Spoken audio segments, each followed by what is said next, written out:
So one time my house got infested with mice, and me and my housemate, we did the only logical thing. We caught them and we live streamed them across the internet, and then we got interviewed by a famous radio station about it. This is that short story. Way back in 2006, I was in my final year of uni and I lived with my best mate, Spanky. Don't ask. One day I noticed a hole in the side of my cereal packet, and on closer inspection there was evidence of mice. There was a lot of evidence of mice, there was little brown evidence of mice. Fearing for my crunchy nut cornflakes, we got some of those humane traps that just, trap them, and we naively released them at the end of the garden. And they came straight back. Well, we assume they came straight back. We don't know how many of them there were, and we couldn't tell them apart. Yet. I used to keep gerbils as pets, so I still had a large rodent cage. So to make sure we caught them all, every time we trapped one, we popped it into the cage. They had loads of things to play with, they had a running wheel, they had water, they had all the food they could eat. Aside from temporarily not having their freedom, they were living their best lives. Woo! Now, at this time, Spanky and I, we were both in our final year at uni, and in the next week, we had to have our dissertations finished and handed in, and we had a lot of work to do on it. In true student style though, we were very open to any distractions that didn't mean doing uni work, even if the rest of our lives potentially hinged on it.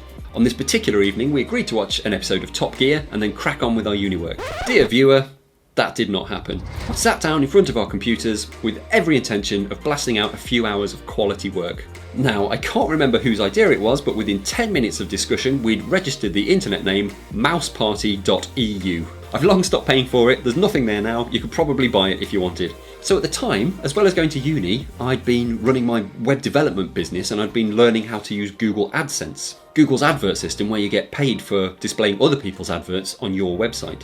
As a side note, since Google bought YouTube, AdSense is now what powers the adverts on YouTube, allowing content creators to get paid from people watching their videos. And in order to be eligible to be paid by YouTube for people watching your videos, you need to have a minimum of 1,000 subscribers and a minimum of 4,000 watch hours across all your YouTube videos. Now at the moment, I'm about halfway to that point before YouTube will start paying me. So please subscribe to my channel and watch a whole load of my other videos so I can buy nice things. So while we had our furry little guests, our idea was to make a website about the mice, then put adverts on it in the hope that we might make enough money for a couple of beers. So instead of doing our final year uni dissertations, we were up till 3 AM that night making this awful looking website for these mice that we'd caught. I'm a much better programmer than I am a visual designer, but we were very proud of that website and we put some photos on it of the mice and some videos that we'd taken of them. Now because I've always been into technology, I've been playing with some security cameras that you could watch across the internet. Now while these are everywhere today, hi Ring Doorbells, sponsor me. They were like witchcraft in 2006, only nerds had them. So we set up a camera inside the cage and we live streamed these cheeky little mice across the internet 24/7. It was basically Big Brother Rodent Edition. So while the website hasn't been live for years, I found the website that I made on my computer a while ago. And it turns out I kept a pretty good news section up to date. I'll read a couple of exciting entries for you. Mouse Party was compromised due to excessive chewing activities. The first night vision camera was destroyed in a feces-related incident. Installed a crappy USB camera. The mice didn't hold it in high enough regard to excrete upon. Don't blame them, the view angle was rubbish and it was all speckly, thus ruining the streaming experience. Man, I should have been a journalist. Now, we didn't intend on keeping them for that long. It was a big cage, but once they'd stopped getting caught in the traps, we had 6 of them in there. And they were eating us out of house and home, but at least this time it was by our choice. Obviously, they were wild animals and not pets. But what we didn't know at the time was one of the mice that we caught, who became lovingly known as Thunderlaw, was pregnant. That mouse was knocked up.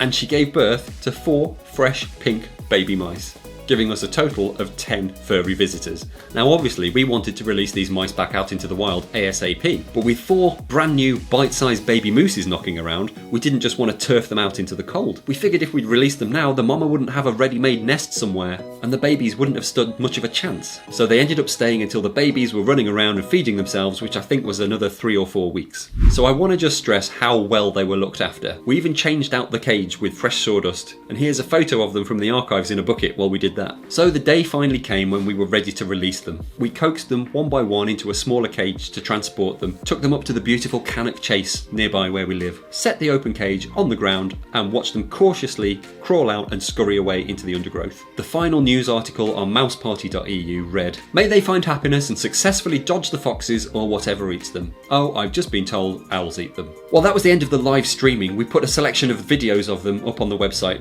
of the best bits, including a video where it looks like one of the mice was abducted by aliens.